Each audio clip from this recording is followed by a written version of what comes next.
Madame, Monsieur, bonsoir. Vous êtes sur la RTS, il est 20h. Le journal, voici les titres. Le président Macky Sall invite les pays du G20 à tenir compte des efforts de l'Afrique pour relancer sa croissance. À l'ouverture du sommet des 20 pays les plus industrialisés, le chef de l'État s'est par ailleurs félicité de l'intérêt accordé à l'industrialisation du continent. Élection au Conseil des collectivités territoriales, la coalition Benno Bokk Yakaar rafle la majorité des sièges, près de 70 sur les 80. Dans cette édition, les résultats de Kaolack, Kaffrine, Tamba et le décompte provisoire au niveau national. Musulmans et catholiques animistes reposent sur ce même site. Le cimetière mixte de Fadioul sur l'île de Ndiotchor est l'une des principales attractions de Joal et illustre à souhait la traditionnelle proximité entre deux communautés religieuses. Puis nous parlerons également de ce village, ce petit village dans le département de Nioro avec ses grosses pierres qui sont l'attraction des mégalithes, objets de plusieurs recherches archéologiques à suivre dans couleur du Sénégal. Bonsoir et bienvenue à tous. G20, après la cérémonie officielle d'hier, le chef de l'État a pris part ce lundi aux sessions à huis clos sur la thématique du développement interconnecté et durable. Le président Macky Sall a appelé les pays industrialisés à tenir compte des efforts déployés par l'Afrique pour relancer sa croissance. Le président de la République s'est félicité de l'intérêt accordé aux questions qui intéressent le continent, notamment celles relatives à son industrialisation. S'adressant aux compatriotes établis en Chine il y a quelques jours, le président Macky Sall leur a demandé de s'inspirer de l'exemple chinois qui est noté dans ce pays en matière de discipline. Cette caractéristique de la société chinoise est liée en grande partie au système politique qui est aussi l'un des socles du développement de ce pays. Mode de fonctionnement, discipline, c'est un reportage de Oumar Ning. Le président de la République met ainsi le doigt sur une réalité. La discipline, c'est ce qui caractérise le Chinois. Derrière cette attitude, il y a une explication. Il faut comprendre que cette discipline est le fruit d'une éducation, ça c'est sûr, mais également c'est la résultante de l'application d'un système. Pourquoi? Parce que s'ils ne sont pas disciplinés, ils vont subir des conséquences dramatiques de cette indiscipline-là. Et c'est en cela que je dis également que c'est le résultat d'un système. Un système qui exclut l'impunité. Conséquence, l'autorité se respecte ici. Ça se sent dans l'action de tous les jours du citoyen. On a un proverbe chinois très ancien. S'il n'y a pas de discipline, on n'arrive pas à réaliser des choses. C'est quelque chose qui nous permet de maintenir un bon déroulement de toute la société. Et avec ce bon déroulement, on arrive à avoir aussi une très bonne capacité. Si une autorité met quelque chose en place, tout le monde se focalise sur comment valoriser ce que l'autorité vient de dire. Donc je crois que c'est très important et c'est très nécessaire. Sourakhata Tirera est un Sénégalais qui est dans l'import-export. Il a réussi son intégration en se conformant à la règle. Quand je suis venu, j'ai vu carrément que c'était totalement différent la façon de vivre chez nous et ici en Chine. Je me suis dit que c'était à moi d'abord de laisser notre façon de vivre au Sénégal et de m'adapter à la façon de vivre chinoise. Et ce qui m'a beaucoup aidé, donc de ce fait, je me suis fait accepter. La leçon chinoise est à méditer. De sa puissance, l'Afrique bénéficie à travers une coopération très dynamique. On devrait aussi tirer profit de cette discipline qui fait la force, quelque part, de la société chinoise.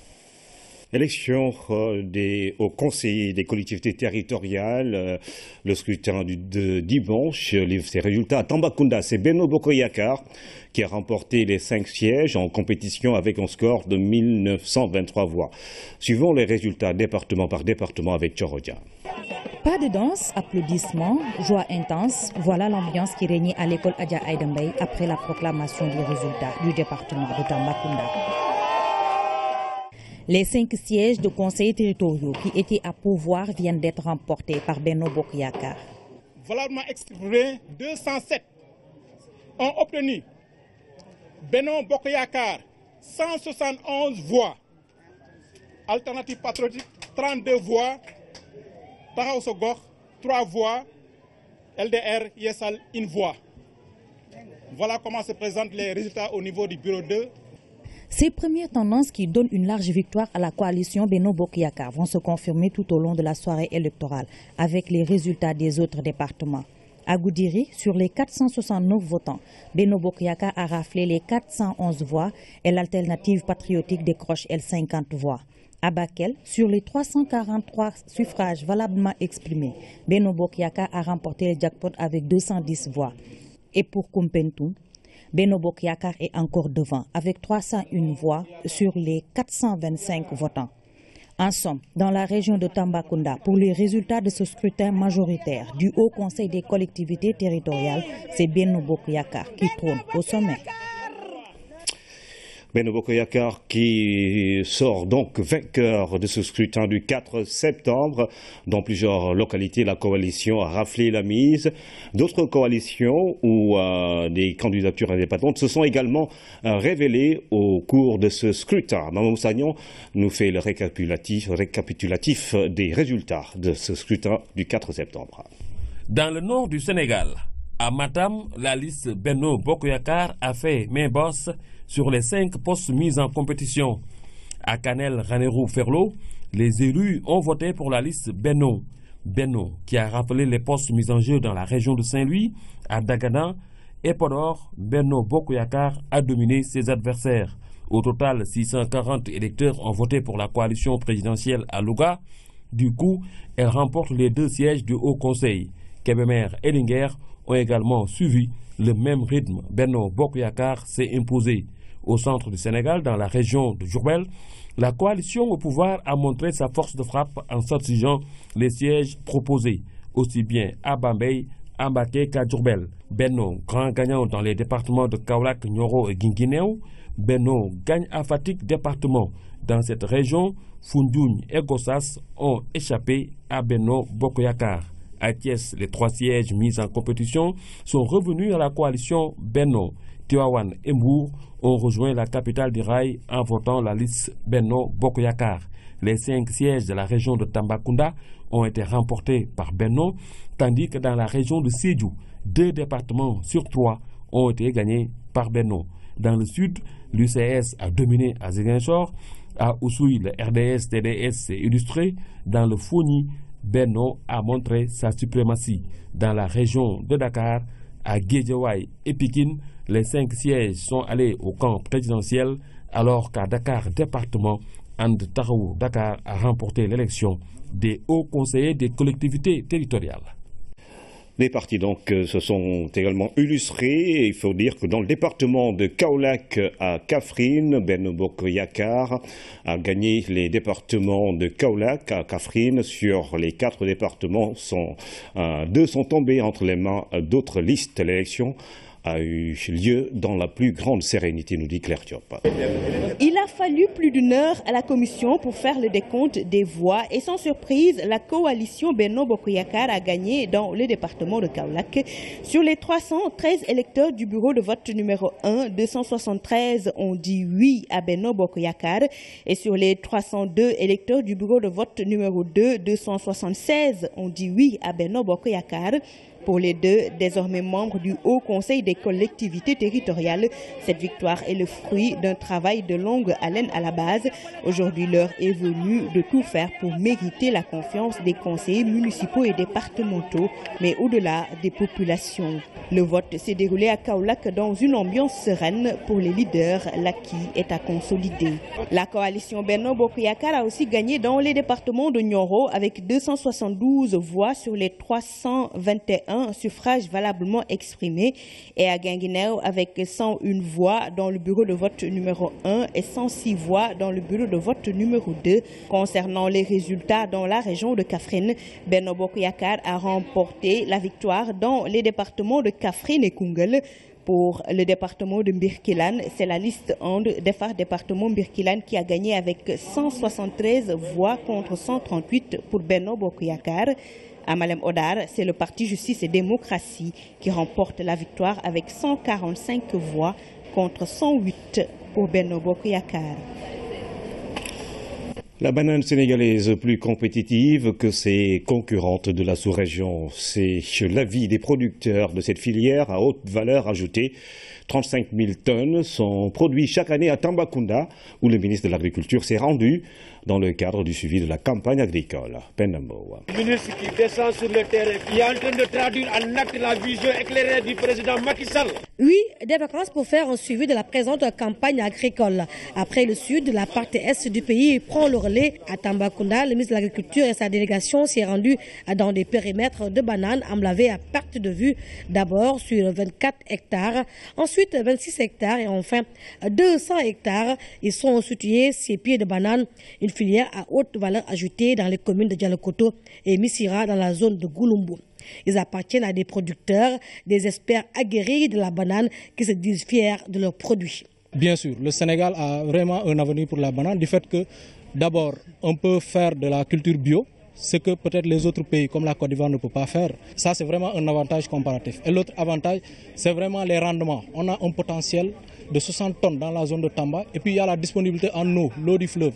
Le fleuve est à quelques mètres d'ici, environ 200 mètres d'ici. Donc ce qui fait qu'il y a cette disponibilité en eau qui est là. Actuellement, on produit au minimum 35 000 tonnes de bananes par an. On apprécie réellement la visite du ministre de l'Agriculture. Parmi ces producteurs, on espère quelqu'un qu'on pourrait surnommer le roi de la banane, par ailleurs conseiller spécial du président Macky Sall. Les producteurs de bananes ont une place centrale dans le dispositif agricole du pays.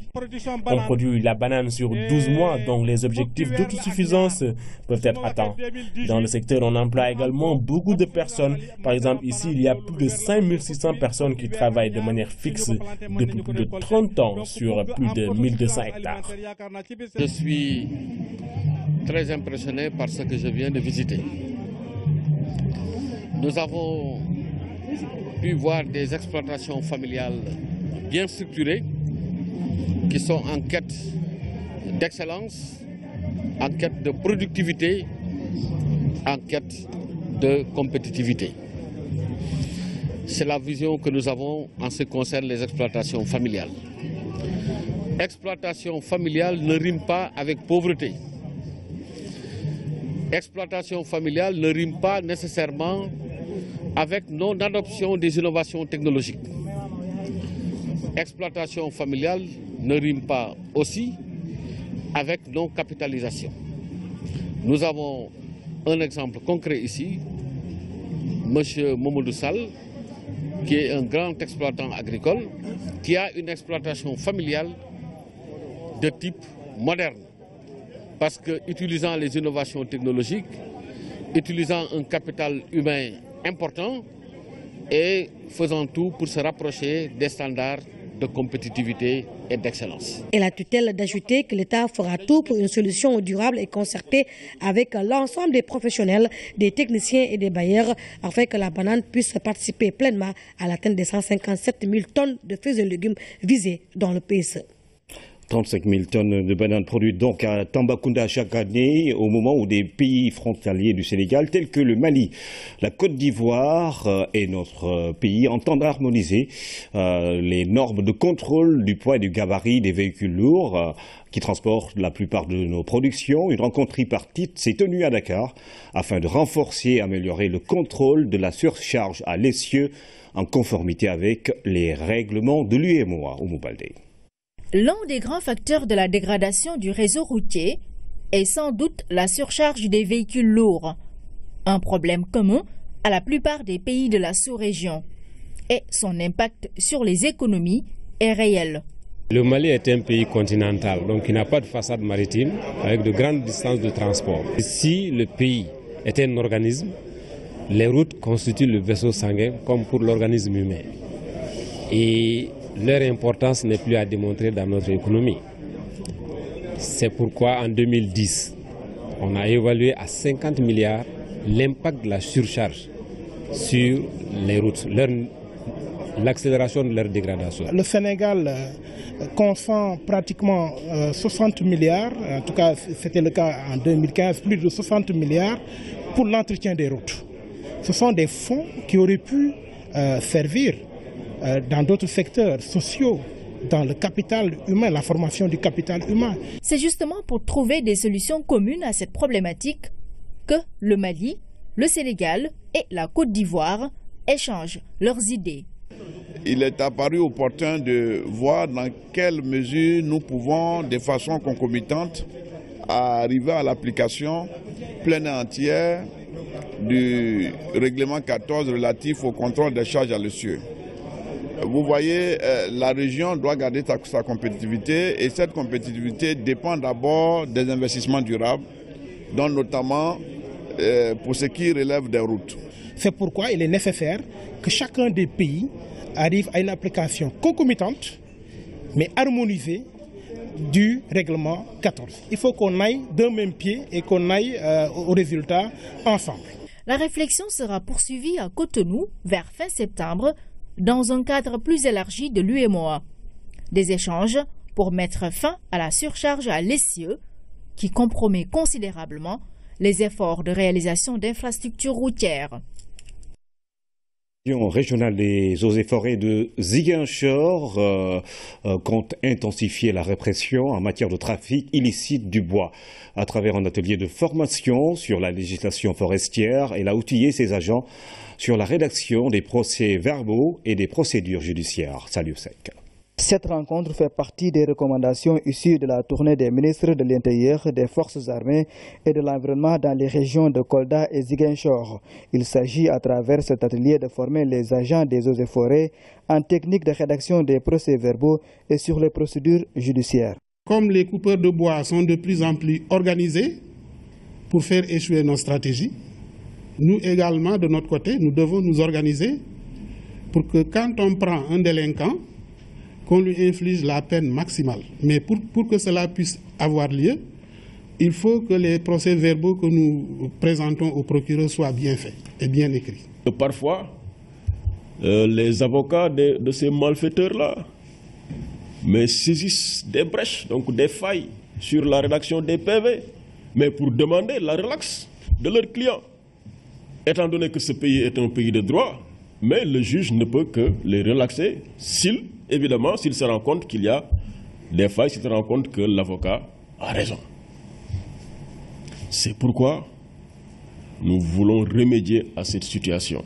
Ainsi, pour mieux outiller ces agents, des communications seront faites par les spécialistes du droit. À l'avant-garde de ce combat, nous avons les agents des eaux et forêts. Et il est nécessaire pour eux de s'approprier les instruments juridiques régissant la faune et la flore. C'est dire donc que je me réjouis de l'initiative prise par l'inspection régionale des eaux et forêts en rapport avec ses partenaires d'organiser cet atelier ici à Ziguinchor. Qu'il était opportun qu'à côté du renforcement des moyens humains, matériels et financiers, qu'il y ait également un renforcement des capacités juridiques des acteurs qui étaient impliqués dans la répression. Cet atelier s'intègre donc dans le combat de préservation des ressources naturelles initié par les autorités, et ceci pour mettre un terme au trafic illicite du bois en Casamance. Cela fait suite à des instructions fortes de l'autorité qui incarne la République, à savoir le chef de l'État. Il nous a demandé à nous tous de tout faire pour mettre un terme à ce trafic illicite et sauvage de nos forêts, à cette coupe illicite. Il l'a dit, il l'a répété, il l'a confirmé et il a agi. Durant 2 jours, ces agents seront formés sur les techniques de rédaction des procès-verbaux et sur les procédures judiciaires. Le but, accentuer la répression en matière de trafic illicite du bois. Le service national d'hygiène se déploie sur les points de vente des moutons, une démarche à quelques jours de la Tabaski pour rappeler les normes standards d'hygiène et de salubrité publique sur les différents sites visités. L'initiative est jugée salutaire, Ousmane Doy. À quelques jours de la fête de la Tabaski, normal de faire le point sur le dispositif national d'hygiène.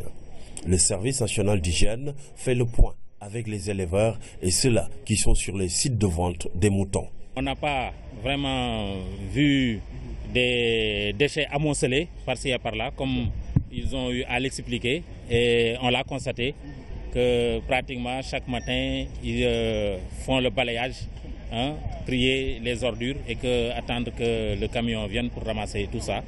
Donc je pense que, en tout cas, voilà, ça nous rassure et on voudrait que cela soit ainsi un peu partout où les gens vraiment ils exposent les moutons parce qu'il y va de leur intérêt et l'intérêt aussi de la population. Les populations à la base, comme les éleveurs et les vendeurs, sont tous d'accord qu'il faut mettre en exergue la prévention. Ce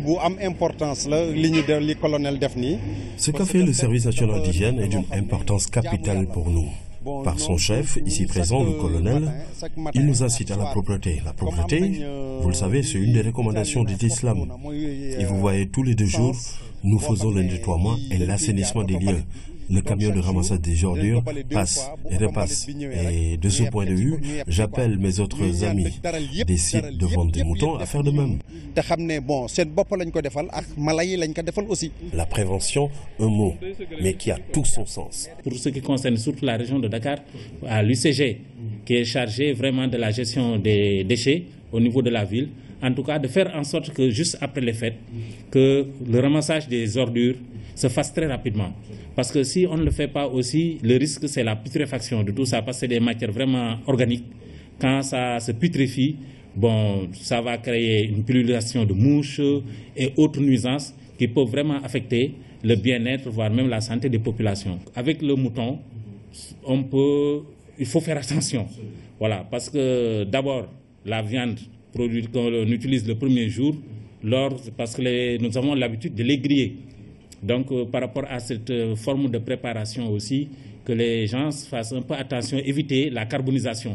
Parce que quand vous grillez trop la viande jusqu'à ce que ça soit carbonisé, complètement noir, des choses comme ça, ça peut quand même être un peu nocif à la santé. À Dakar et un peu partout au Sénégal, les Sénégalais se préparent pour accueillir la belle fête de Tabaski. Juste à rappeler qu'il faut mettre l'accent sur l'hygiène pour avoir une fête de paix et de bonheur. La communauté mouride a célébré ce 5 septembre les 2 rakas de Serigne Touba au palais du gouverneur de l'ex-AOF à Saint-Louis pour l'édition 2016. Une nouveauté, la levée des couleurs, afin de rendre hommage à Cheikh Ahmadou Bamba, fondateur du mouridisme. Une première dont nous parle Lamine Touré.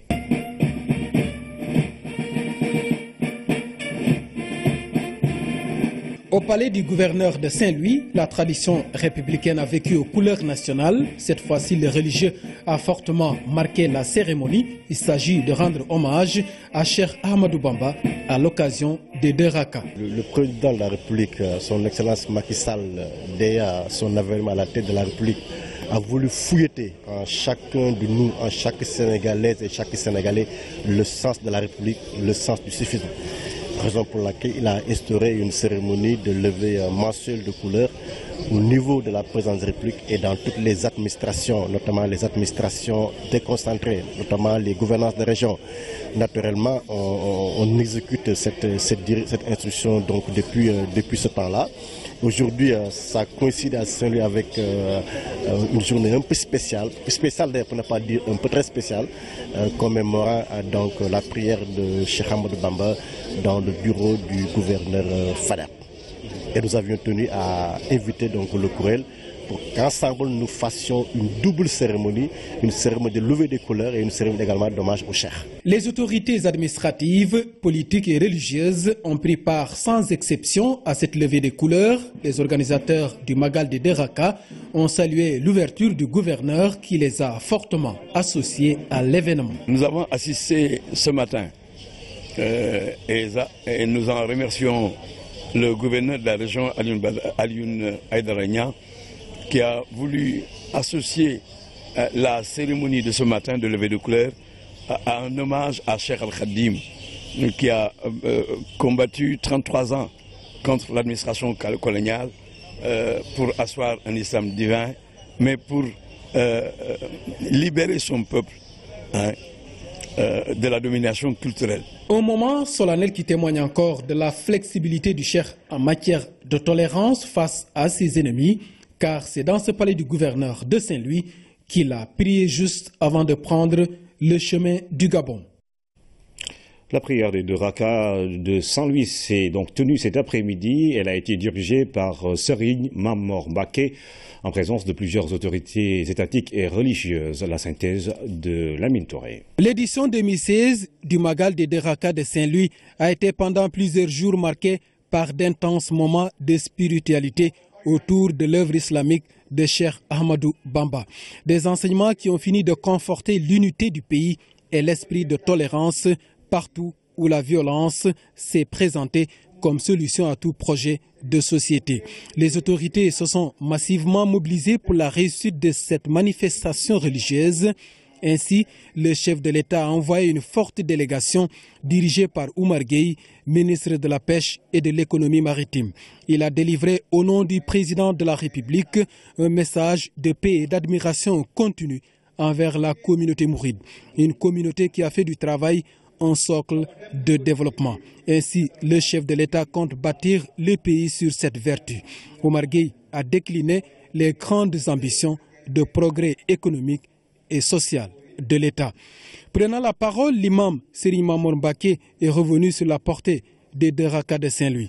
Un symbole fort pour l'islam, a-t-il dit, le défi auquel Cheikh Ahmadou Bamba a fait face en cette date du 7 septembre 1895 par une prière dans le bureau du gouverneur traduit toute la noblesse et la pureté de l'islam, a-t-il ajouté avant de diriger la prière à laquelle a pris part des milliers de fidèles venus de partout à travers le pays et dans toute la sous-région.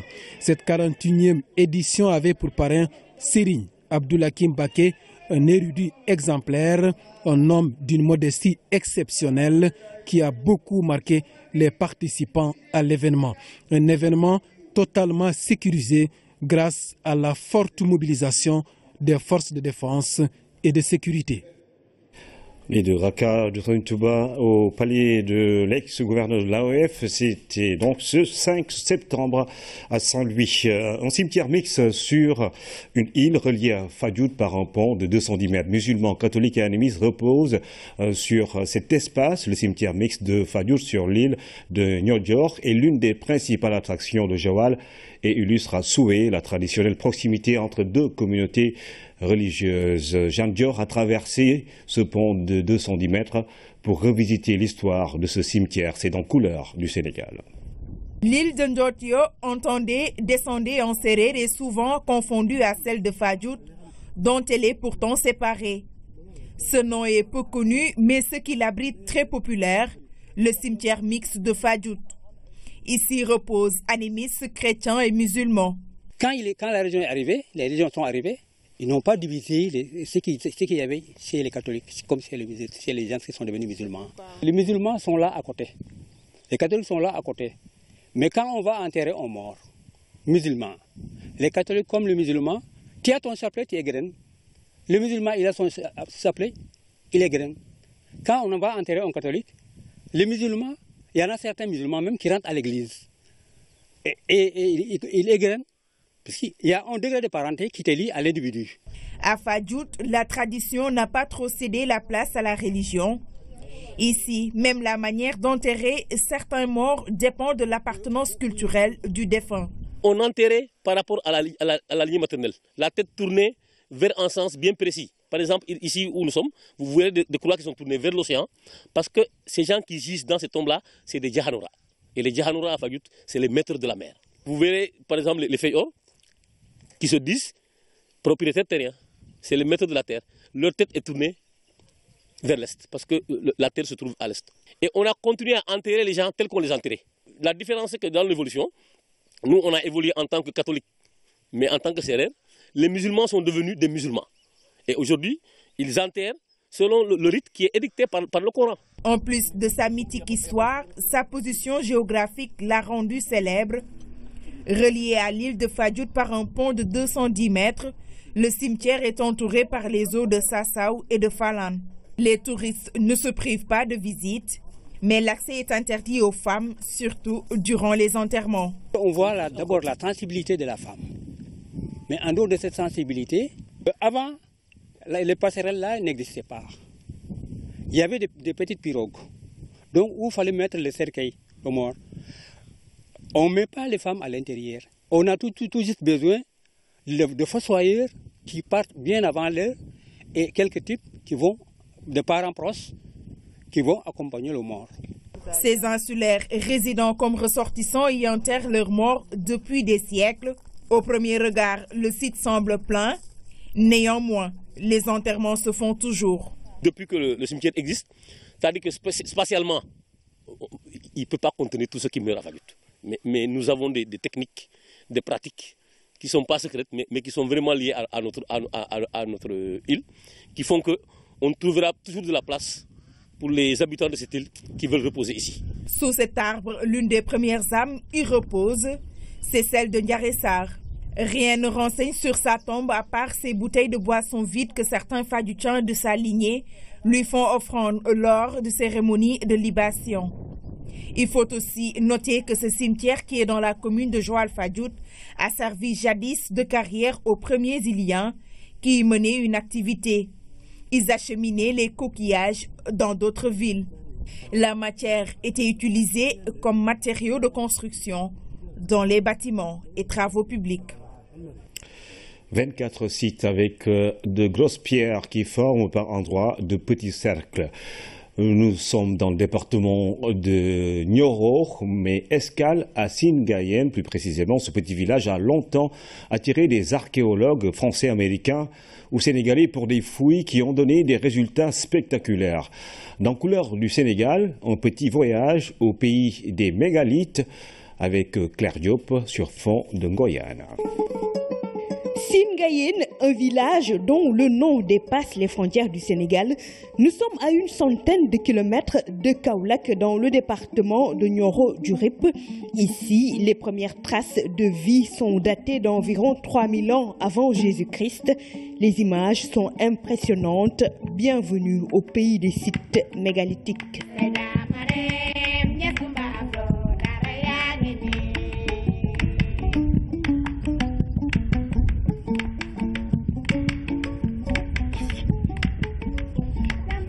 Au total, 24 sites sont recensés dans cette zone. Le plus grand est Singayen, avec ses 52 cercles mégalithiques, soit 1102 pierres latéritiques et environ 160 monuments funéraires. Des archéologues américains et français y ont effectué des recherches. Raymond Maury a mené les premières fouilles dans les années 1956, suivi de Guy Tillemont et Cyr Deschamps de 1975 à 1976. Plus tard, le professeur Cheikh Anta Diop, son passage a été déterminant pour les populations locales. Les villageois ne savaient pas exactement qu'est-ce que représentaient ces pierres. Et quand le professeur est venu à quelques encablures du site, il leur a dit que ça, c'est des cimetières. Effectivement, après des années, quand ils ont fait des fouilles, ils ont trouvé quand même des tombeaux. La preuve, là où nous sommes actuellement, d'après M. Gaye, c'est le tombeau du roi qui est là actuellement, qui est ici présent. L'endroit est aménagé, clôturé et surveillé. Elhadj Gaye est le maître des lieux. Il est conservateur du site depuis 10 ans. Et quand il raconte l'histoire de ces pierres dures, c'est avec fierté, mais surtout beaucoup d'émotion. 24 sites là, mais il y a ici 24 sites. Le tout est numéroté. Le site de Windiwalo est la deuxième. Les touristes aiment beaucoup le visiter. Nous avons effectué des recherches sur le troisième site. Après, ça a été au tour du village de Ngayen Sabah de recevoir les chercheurs. Le site de Singayen est reconnu patrimoine matériel et immatériel de l'UNESCO depuis 2006. La localité pourrait valoir au Sénégal bien des satisfactions en matière de tourisme. Ceci passe toutefois par la résolution de certaines contraintes. Le site appartient à tout le monde. Il a de la valeur, mais il est impératif de mieux le revaloriser. Singayen a réussi à se faire un nom. Mais vous voyez, le village manque de tout. Il n'y a plus de panneaux de signalisation, ni de route digne de ce nom, encore moins de l'eau ou l'électricité.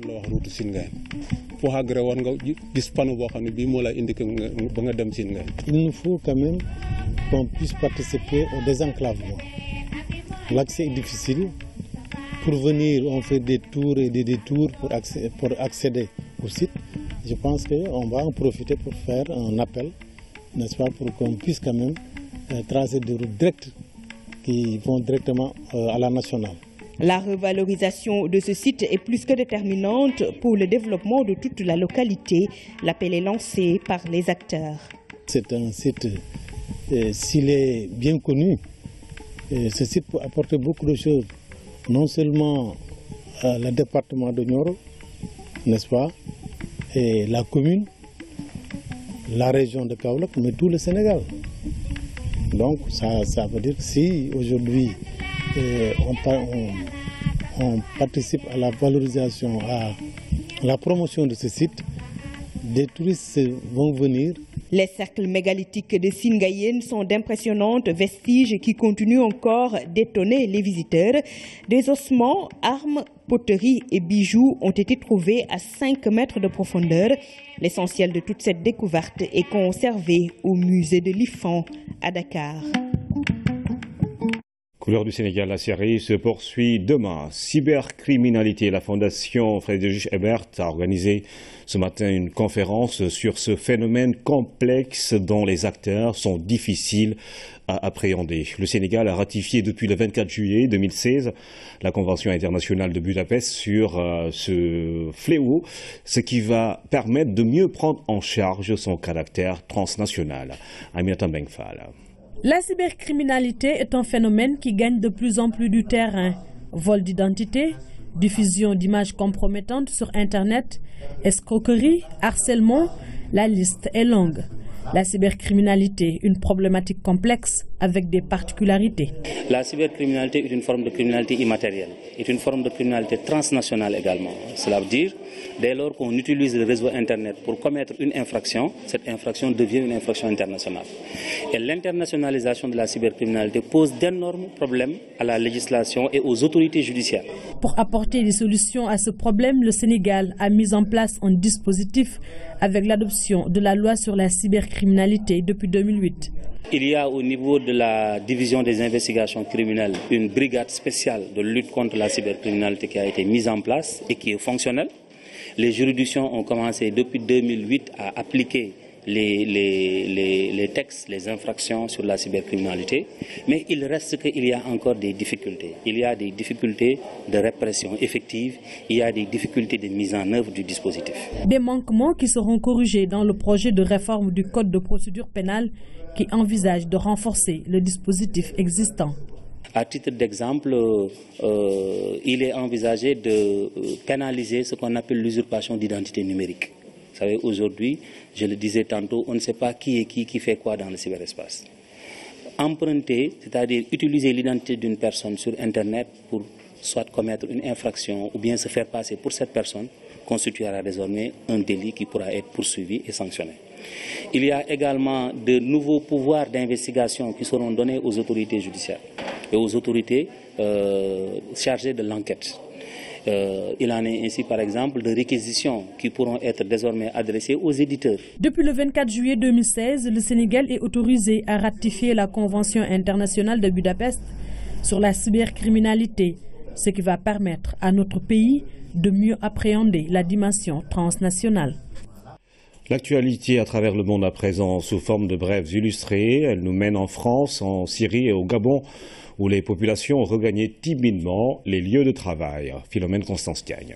Un calme précaire revenu au Gabon après une vague de violence la semaine dernière. Ce lundi, le Premier ministre gabonais avait appelé à la reprise du travail. Les activités ont repris timidement un peu partout dans le pays. Un rassemblement a été noté devant le tribunal de Libreville. Des familles sont venues s'enquérir du sort de leurs proches perdus de vue ou interpellés pendant les troubles qui ont suivi l'annonce des des résultats de la présidentielle. La semaine dernière, Ali Bongo a été déclaré vainqueur du scrutin présidentiel avec 5600 voix d'avance sur Jean Ping. Ce dernier, opposant principal du parti au pouvoir, revendique lui aussi la victoire et réclame le décomptage des voix. Ce matin, son camp a fait un contre-appel en invitant les Gabonais à rester chez eux. Le directeur de campagne